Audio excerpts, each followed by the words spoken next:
pureness of God.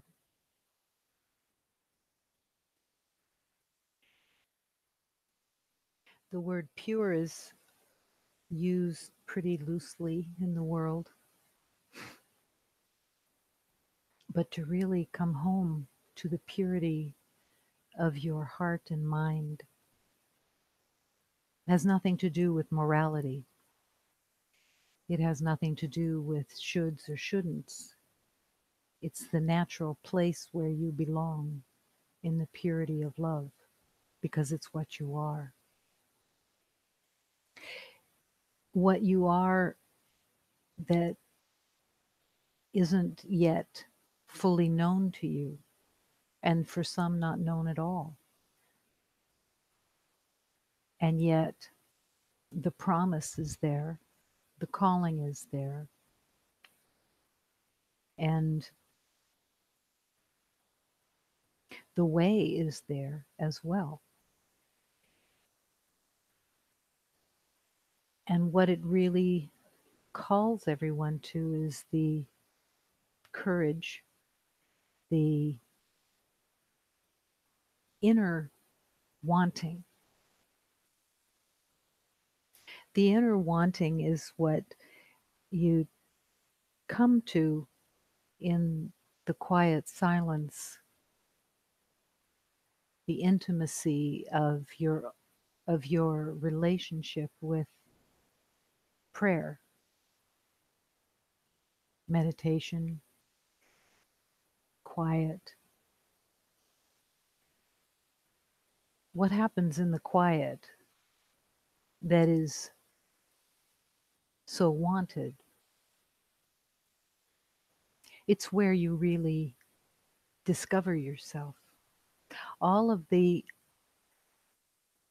outside identity is conjured out mostly of fears. As a beloved sees fear in a situation, everyone builds a defense system, but then uses the defense system to stay separate.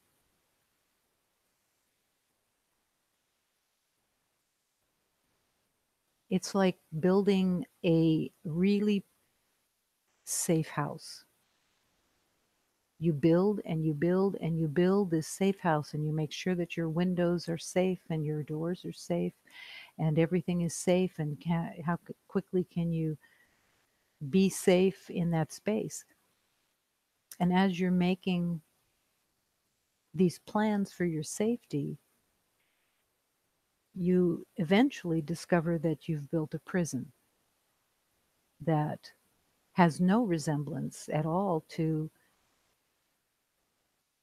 a sanctuary that you truly belong in.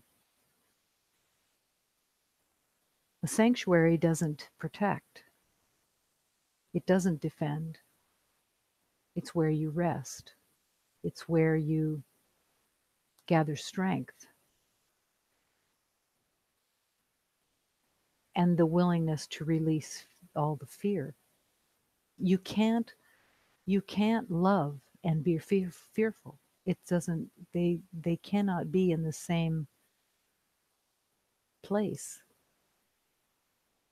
Your love, your open heart is waiting for the fear to be denied. It's not about letting go of fear, it's denying it. It's like living in a regime of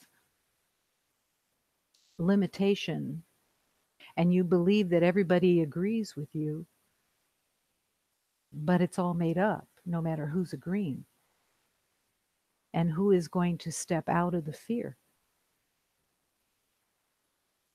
Those who can step out of the fear step out of it because of trust, because of faith, and really wanting to take every spiritual teaching and make it come true, because it won't come true without embracing the open heart and the mind without fear. Now that the fear convinces, just as it does while you're trying to build a fortress, the fear convinces that you're in danger. And the only thing that changes that is becoming sick and tired of it, sick and tired of the response to fear.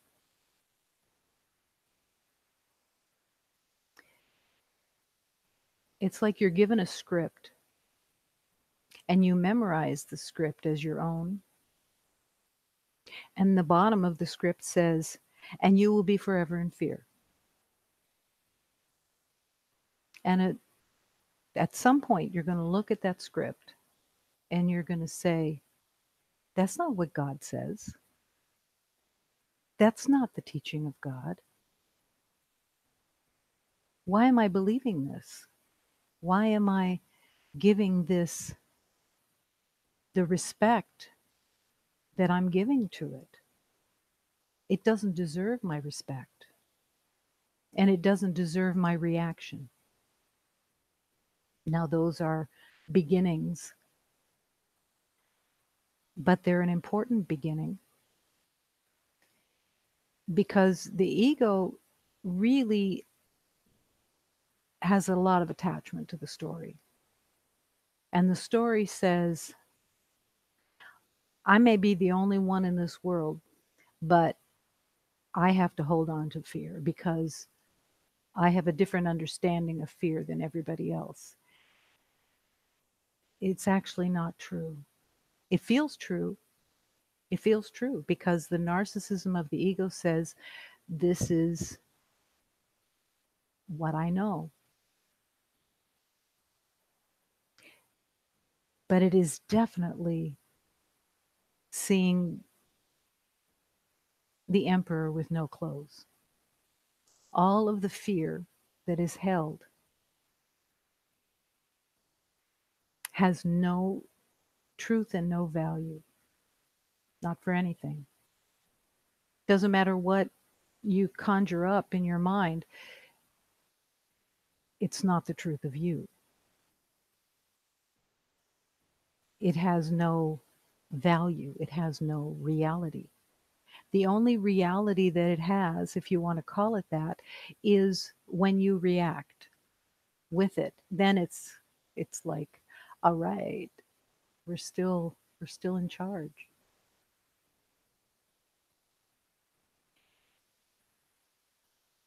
Love is calling all the time, every moment, to make that choice. It sounds like, say, make a choice sounds like maybe you could make it once. And in a way, you can make it once if you then align with it and follow it. But it comes to you in every moment. If someone looks at you in a certain way and you react to it, that's your opportunity. That's everything. That's God's offering to you. It isn't coming from nowhere. It's coming from the divine that wants your alignment for your sake out of love. But God can't make you surrender that fear. Nothing can make you surrender the fear except the choice within. Why can't why can't God just force it on you? Why can't God change the past?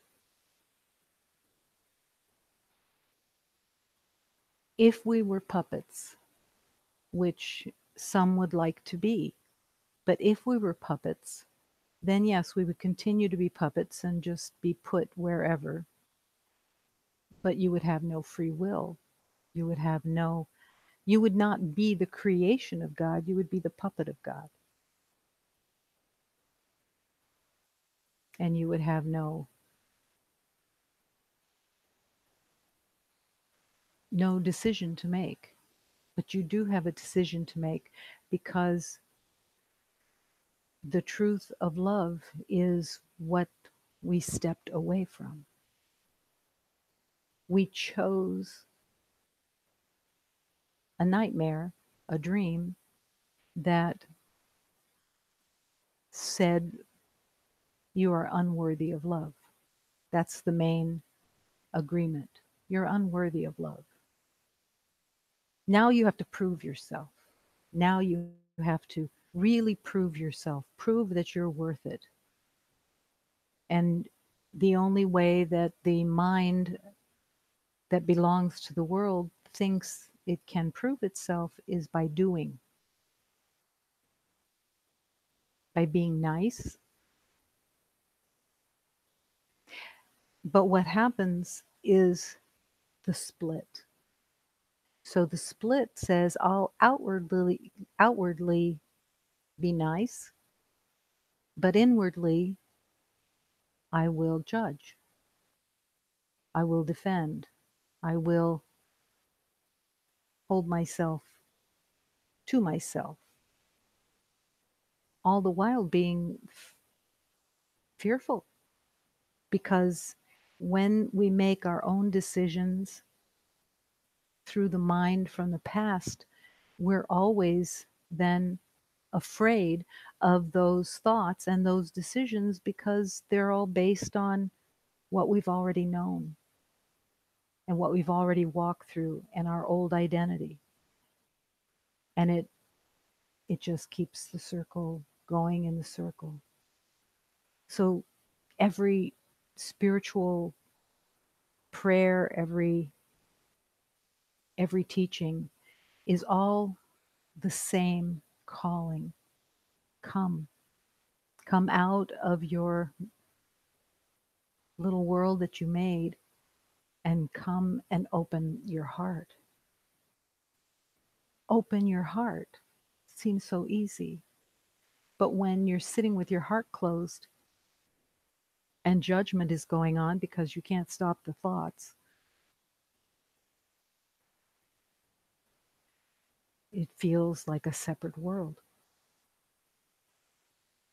Can you put your faith into the power of God and accept that the power of God has absolutely no relationship at all to the power of your mind, in the sense that there is nothing that God cannot accomplish. There is nothing of love that cannot transform. But it cannot make you want love. It cannot make you want your heart to be open. That has to come from within. When you touch that place that is no longer willing to play the game, that in itself is a freedom. It may not be attached to anything yet. You may not have taken it anywhere yet, but when you find your decision of what you truly want, there's a power that is linking up with the divine in that moment. You're on the road to linking up with God by your resting in what you truly want, not what your ego wants, not what your past decided you should want, not out of an identity that's already established, but out of wanting to know who you truly are. What am I? What am I if I'm not this talking machine, this identity machine? The truth of you is not only powerful, but a reflection of what is real. It's the only thing that is true.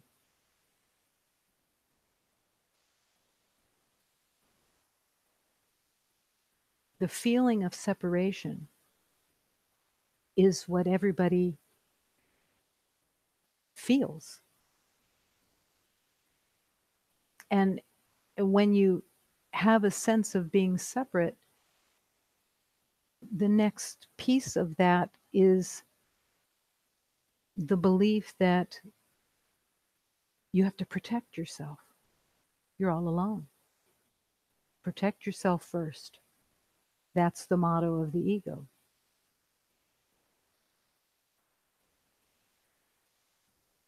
When you touch what you truly want, which is love,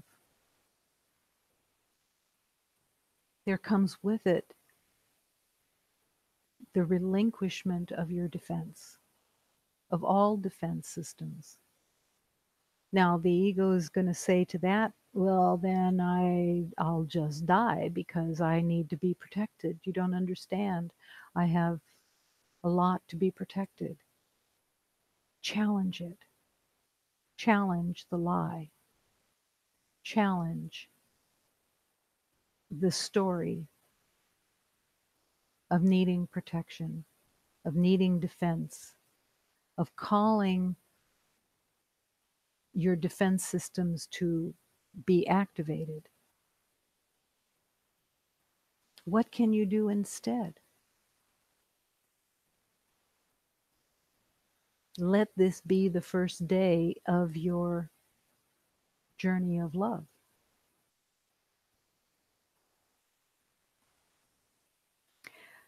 When I received the hymn, The Garden of Love,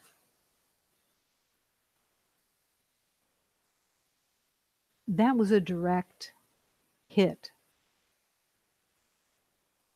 The Garden of Love is waiting. It's there. It's there, waiting for you to open up your heart. This is what the prayer said. I open up my heart to find love waiting patiently. Is that true? Yes. Yes. Love waits patiently.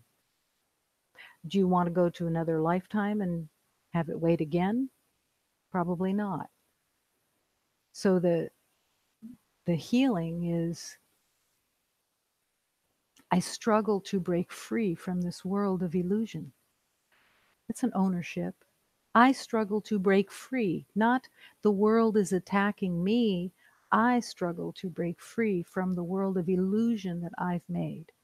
I struggle. That's just saying, help me. Help me, because I feel the struggle. I feel the wanting to stay as I am.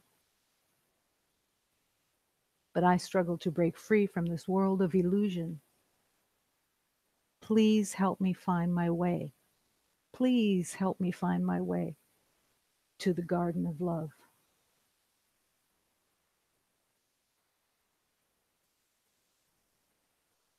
The garden of love is yours, but it's not your making. You didn't make it. You don't you didn't decorate it. You didn't bring the soil. It's waiting for you. And it has no resemblance at all to anything that would be made here. It just can't. Everything that's here is the temporary, made up identity. The last line of that hymn, the last stanza, the love is in our union, the union of our heart. And the union of our heart is the garden of love. Union. What is union? It's where you see no difference between anything that you truly are and anyone else truly is.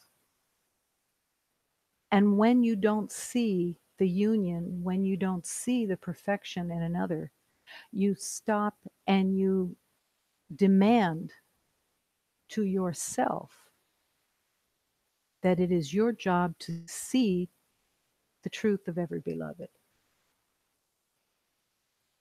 There is no reason, no validity except by the ego's imagination. The ego's imagination says, yeah, I don't like the way that they're behaving. I don't like this, I don't like this. And the only place that there is healing in this is within. There is no healing in trying to make the other different. There is only healing from your heart and your mind. And that is the place that is calling.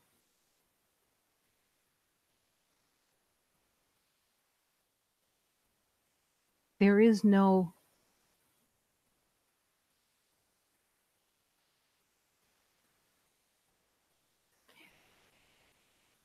there is no sense of having a relationship and believing that you want them to change, that they're doing something that is disturbing. Everything is in your heart and your mind. And everything that you see or experience has nothing to do with anyone outside your heart and mind. If you have two beloveds and then a third beloved here, and you have two beloveds standing next to each other, and this one over here is seeing both of these beloveds, and you think you know what they're doing, you don't. The only place of healing is in the heart and the mind. When you want to see the beauty and perfection, that means that you are willing for your mind to be cleansed and your heart to be opened. The easy way is I'm triggered. I'm triggered by behaviors, by sounds, by whatever.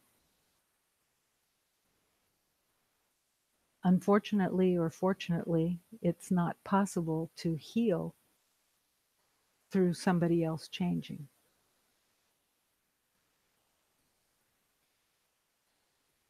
Everyone has the gift, and it is a gift because it is your way out of hell. The gift is, I don't know how to look at this. I don't know what it means. But if I'm not at peace, I'm making something up. And it's my calling to change my mind, to change my heart, to refuse the lies of separation, no matter how they show up. The most amazing thing is that you can have two beloveds looking at one beloved, and both of those beloveds see something completely different in the one beloved. Why? Well, we've all walked that way before, but it's because everything that you're seeing is coming from something in the past. and you don't have the same past with anybody else. So you're seeing it through your own lens, and that's where the healing is through the recognition of what you're seeing or what you're experiencing. I'm giving this all the meaning that it has. All the meaning that it has. I can't look at anybody else to say, "Did you see that? Do you agree with me?" No, there are no allies in the mind of the ego. It looks for allies a lot of times because it wants allies to be agreeing so that you can stay where you are. But don't let it fool you. It's not it's not a friend. It's not your pal for sure. It is the hell that has walked with you through lifetime after lifetime.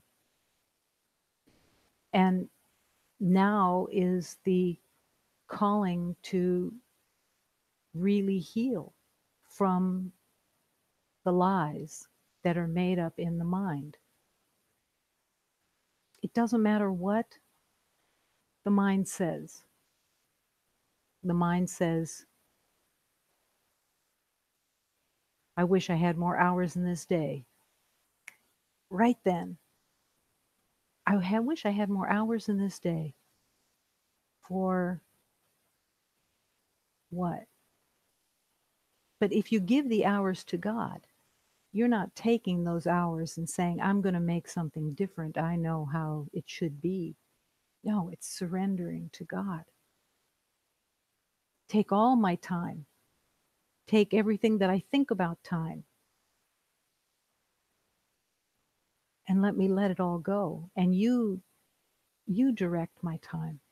You direct what is most helpful. I don't know. Everything is in the mind and the heart. If you want the journey to go more quickly, all you have to do is dive in more deeply and question the validity of your thoughts as they run the day.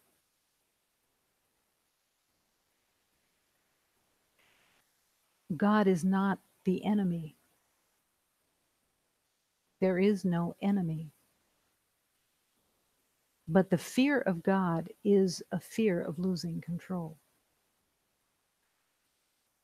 I don't know. I don't know what anything is for. The love is in our union, the union of our heart. And the union of our heart is the garden of love. That stanza was not in the original hymn. The hymn was brought by Jesus, and the last stanza was brought by Jose. The love is in our union. That the purpose of that last stanza was to really focus everything on the love is in our union. That's the only place that love is in the union of oneness. And the union of oneness is devoid of judgment. It cannot be in judgment. There is no union in judgment. You have a thought about somebody else, bring it back and toss it to God. You have a thought about how something should be, bring it back. It has no purpose. It's not inspiration. We're not talking about inspiration. We're talking about judgment and learning to not fool yourself first about what is judgment and what is inspiration. You'll know it. You know it because judgment is not peaceful. Even if it's just for a second. You have that thought, thought goes out. You think you're getting rid of it. That's the other part of judgment. Judgment, opinions. You think that it's going out there and you're getting rid of it. I don't know why she wears those ugly shoes. Thought going out there has to come back, be forgiven, because it has no value and it's holding you in prison. Now, you don't think of projecting out with thoughts into the world and that they hold you prisoner, but they do. The only way is to call it back, change your mind, and then surrender it to God and forgive yourself for forgetting. But that's where all the pain comes from. The pain actually comes from the belief that your thoughts, you want to get rid of them. That's why people that are very unhappy have usually a lot of judgments, because they're trying not to have a relationship with themselves, because there's hatred. And the hatred builds, and when the hatred builds, it wants to go. It wants to get out, go away like a hot potato. So you throw judgments on others to try to get rid of the crummy feeling. But it doesn't work, because you still get the judgment back, because it's judgment, because it's self-hatred. And there is nothing, nothing in the divine truth of love that has any judgment or is anything but love. It doesn't exist except in the world of pain and suffering. Is it essential to stop the judgments? Yeah, it is. And it's not, it's so natural almost to have judgment. It seems like, of course, I have judgment. I'm superior. I should have judgment about others because I know more. That's not always the reason. It's always for some reason, but it's not always that reason. The other side of the coin is I feel crummy and I want others to feel my crumminess. But you're not crummy. You may think you're crummy, but you're not crummy. You are the light of God. But got to step out of the house you built of defense and come empty into God's arms. That is your authority. That is our authority. There's no other authority. What are you giving authority to? Time? Time's a good one. Everybody wants to give authority to time. Death? Authority? No. The acceptance of only love. Only love.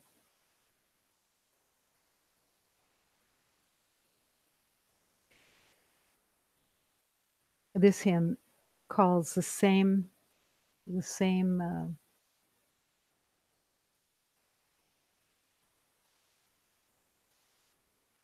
opening that it wants you to remember as the garden of love. Upon the wings of love, we can give all of the judgments, all of the assessments, all of the thoughts that are vicious, no matter how they're couched.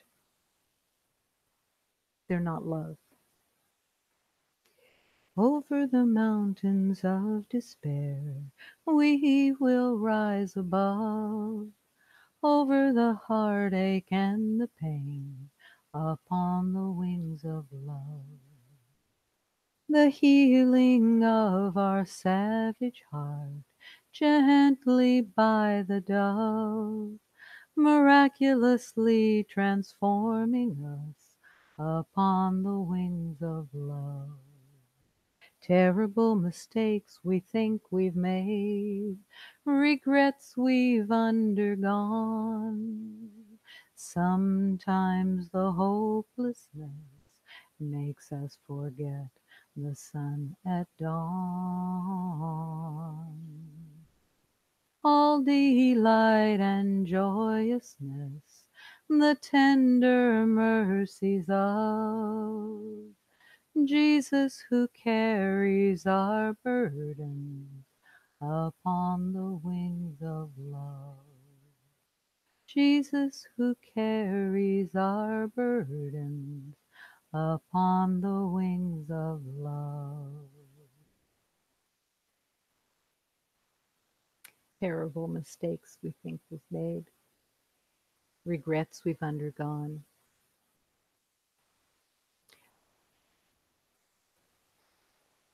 It doesn't say this here, but it's really when you carry the terrible mistakes you think you've made, it's to turn them over immediately.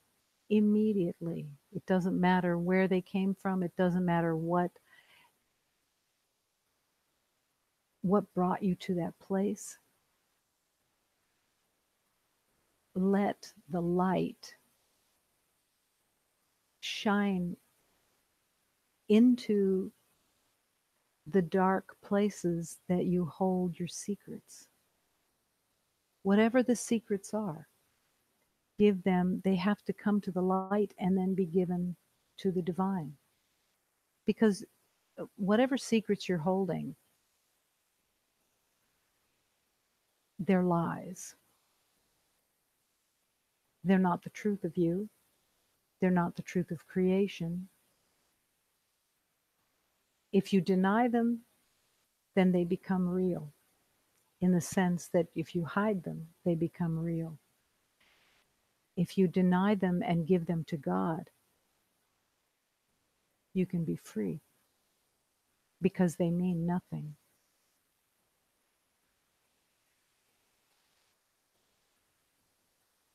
I had one of my teachers at one point,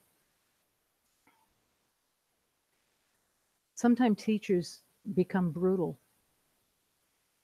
not out of brutality, out of needing to shake up. And I was one of those that needed shaking up.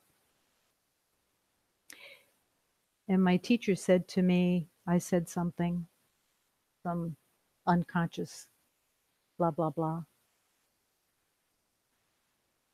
And he raised his voice and mimicked my voice. And I had said something like, really, really, I don't know. And he went, really, really, you don't know. And I stopped and I got it immediately.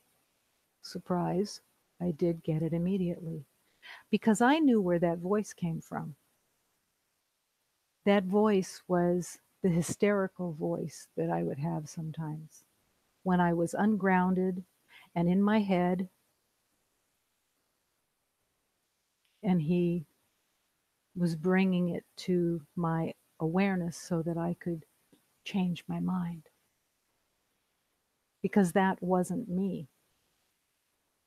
That was the fearful voice that was trying to be good, that was trying to be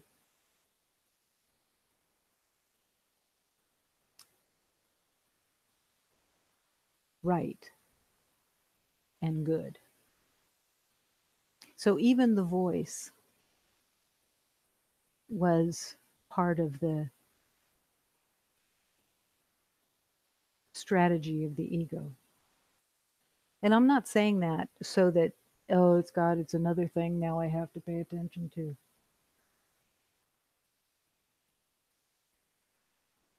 Every movement is either of love or fear.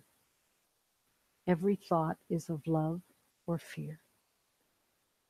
And when The thoughts of fear are in charge. You suffer. We've all suffered. It's all suffering, but it has no reality. And this is the lifetime of remembering, the lifetime of coming home to devotion. We all know the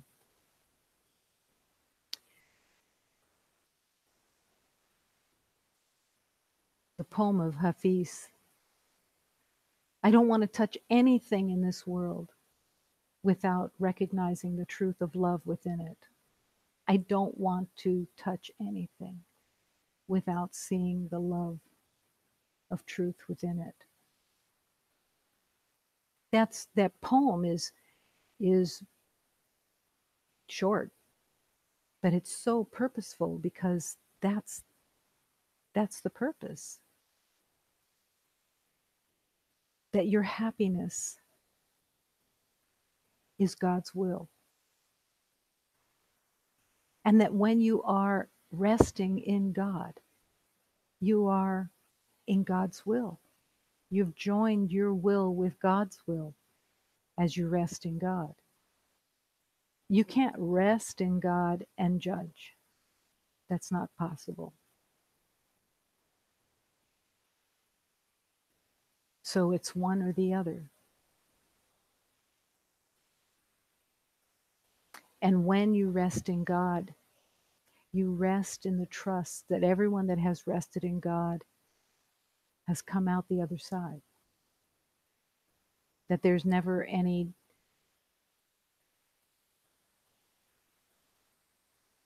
pain or suffering from resting in God. All my youth returns. You are the comfort of my soul. In the season of sorrow, you are the wealth of my spirit. In the heartbreak of loss, the unimaginable, the unknowable, that is what you give my soul, my spirit, when it moves in your direction. By your grace, my eyes have looked upon eternity. O Lord, how could this crumbling empire ever take me from you?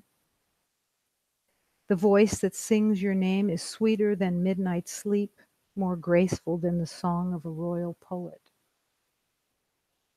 When deep in prayer, my faith is bound by the thoughts of you, not the 7 verses of faith. If I were offered a kingdom and the world's riches were placed at my feet, I would bow with my face low and say, this does not compare to your love. Union is the pure wine. My life is the cup. Without your wine, what use is this cup? I once had 1,000 desires, but in my one desire to know you, all else melted away. The pure essence of your being has taken over my heart and my spirit. I found the truth. I have come upon the eternal ecstasy. I have gone beyond the ravages of time, and I have become one with you. Now my heart sings, I am the soul of the world, and all my youth comes back to me. The wealth of my spirit.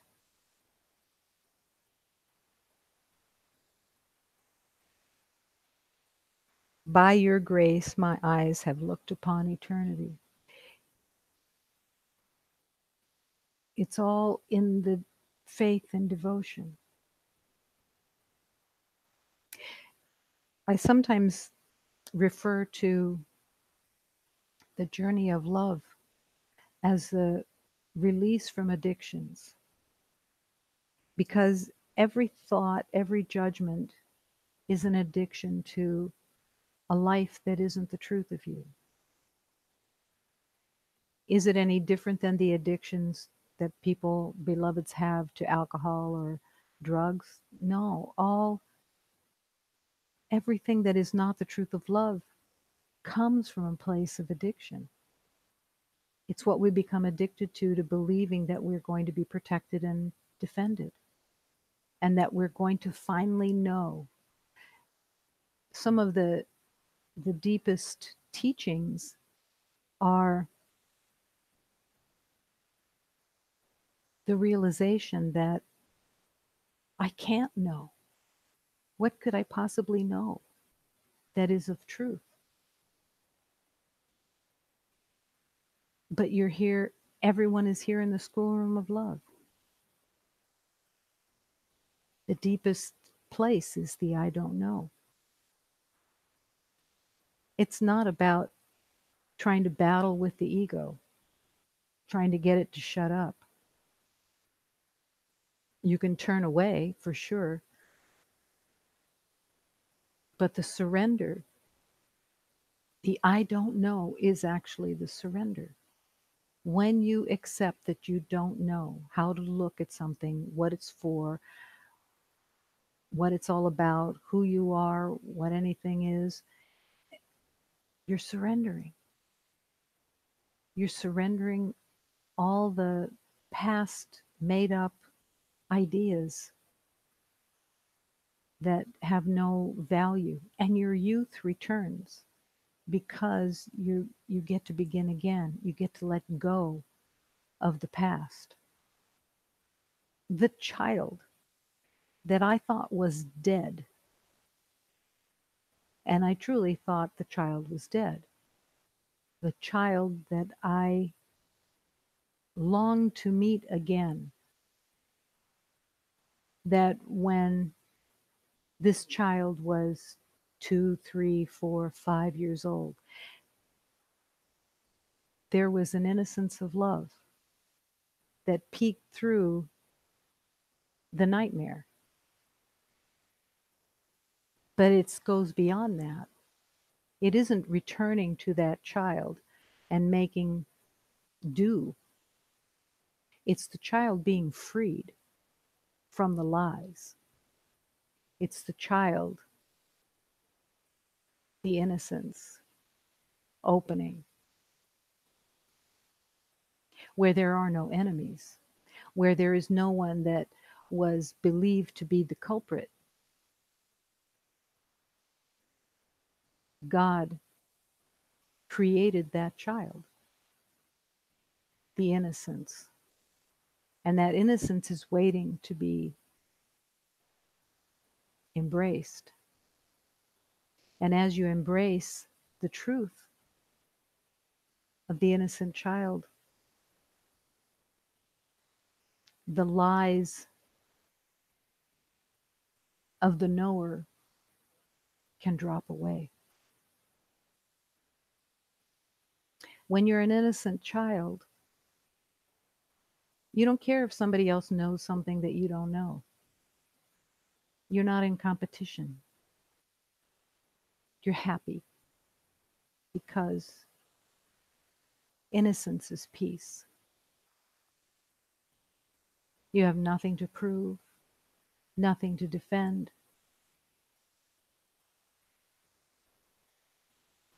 nothing to hide, and nothing to judge.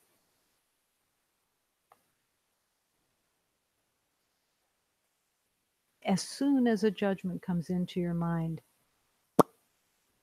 pop it to God. I don't want this. This is a lie. How could I know anything? I'm your innocent child. I can't know. And the happiness is in the innocence. And innocence lives in devotion. When you don't know, you have to turn to the wisdom. If you think you know, then you won't meet wisdom. You'll be stuck in the old I know. But love's wisdom is waiting to redirect you, lead you in every moment, show you the way. And there's nothing more beautiful than being able to say, I don't know what anybody's journey should look like. I don't know. Only love is real. Nothing else has any purpose. And all the youth returns to the truth of love.